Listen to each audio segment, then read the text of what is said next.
वैसे तो हम लोगों ने पिछली वीडियो में वेयरवुल्फ की कुछ घटनाओं पर नज़र डाला था। आज हम लोग और कुछ ऐसी ही घटनाओं पर नज़र डालेंगे जो ये बताएंगे कि वेयरवुल्व्स होते थे। पहली घटना है जैक्स रॉलेट नाम के शख्स की। साल 1598 में दो शिकारियों ने जंगल में देखा कि दो भेड़िए जैसे दिखने वाले जानवर एक 15 साल के बच्चे की बॉडी को खा रहे थे, और जब उन्होंने उन भेड़ियों का पीछा किया तब उनके कदम जैक्स रॉलेट के घर पे जाके रुके। उन्होंने देखा कि जैक्स रॉलेट के कपड़े फटे हुए थे, उसके हाथ खून से सने हुए और मांस के कुछ टुकड़े उसके नाखूनों में अभी भी फंसे हुए थे। ये बात जब कोर्ट तक पहुंची तब जैक्स रॉलेट ने यह कन्फेस किया कि वो तब से वेयरवुल्फ बनता है जब से उसके पेरेंट ने उसे एक जेल लगाने के लिए दिया था। पहले की कन्फेशन में भी लोगों ने एक जेल की बात को कबूला था कि वो वेयरवुल्फ बनने के लिए जेल का इस्तेमाल करते हैं। तो वहीं कुछ लोगों का ये मानना था ये सिर्फ एक मानसिक बीमारी है जिसमें लोगों को ये भ्रम हो जाता है कि अब वो एक भेड़िया बन चुका है। चलिए एक और वेयरवुल्फ की घटना पर नज़र डालते हैं। ये तब सामने आई जब फ्रांस के पॉलीगन शहर से एक ट्रैवलर जा रहा था और फिर उस पे वेयरवुल्फ का एक हमला होता है, पर किसी तरह से ये ट्रैवलर ना सिर्फ उसके हमले से बच पाता है बल्कि उसको घायल भी कर देता है, जिससे वो दानव वहां से तो भाग जाता है, पर फिर खून का पीछा करते हुए वो ट्रैवलर एक घर तक जा पहुंचता है। वो फिर देखता है कि उस घर के अंदर एक आदमी के हाथ पर एक बड़ा सा घाव था जो उसकी वाइफ साफ कर रही थी। उसको इसमें कुछ गलत लगता है और फिर इस बात को वो किसी ऑफिसर को जाकर बता देता है।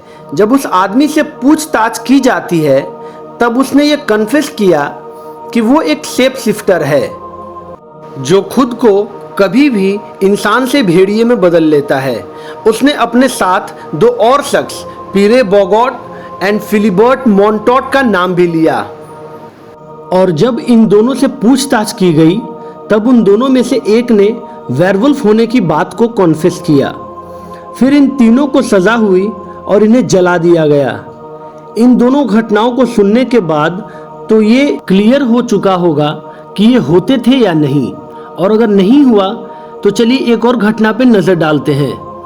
इस आदम भेड़िए की कहानी शुरू होती है साल 1685 में अंसबाग के इलाके में, जो कि जर्मनी के पास पड़ता था।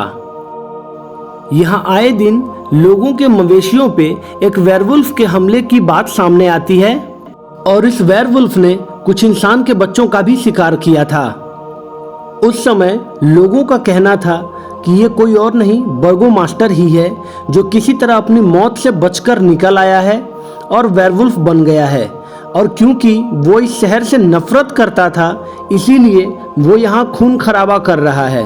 फिर लोगों ने उस भेड़िए के लिए गड्ढे में मांस रखकर उसके आने का इंतजार किया, और जब वो वेयरवुल्फ उस गड्ढे में फंस गया तो गांव वालों ने मिलकर उसे मार डाला।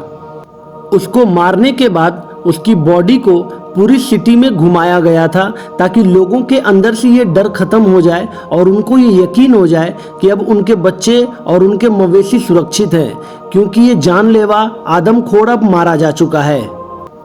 इन तीनों घटनाओं को सुनकर आपको क्या लगता है? क्या वेयरवुल्फ सच में होते हैं या ये सिर्फ एक मानसिक बीमारी है? क्या वो लोग जिन्होंने कन्फेस किया था कि वो एक जेल का इस्तेमाल करके खुद को वेयरवुल्फ में बदल लेते हैं, क्या वो मानसिक तौर पे बीमार थे या वो सच में वेयरवुल्फ में अपने आप को बदल सकते थे? और अगर वो सब मानसिक बीमार थे तो वो अपने आप को दूसरे जानवर में क्यों नहीं बदल पाते थे, या दूसरे जानवर का नाम क्यों नहीं लेते थे? वो सिर्फ वेयरवुल्फ का नाम ही क्यों लेते थे? या फिर कहीं ऐसा तो नहीं कि ये तब भी थे और ये आज भी हैं, बस हमें पता नहीं चल पाता? क्योंकि समय समय पर इनके सामने आने के वीडियो क्लिप्स आते रहे हैं।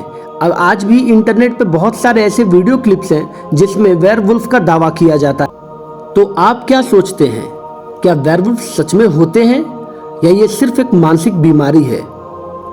अगर वीडियो अच्छा लगा हो तो वीडियो को लाइक करके चैनल को सब्सक्राइब कर दें। अगली वीडियो किस टॉपिक पे देखना चाहते हैं हमें कमेंट करें। वो वीडियो जल्द ही आ जाएगी। Thank you.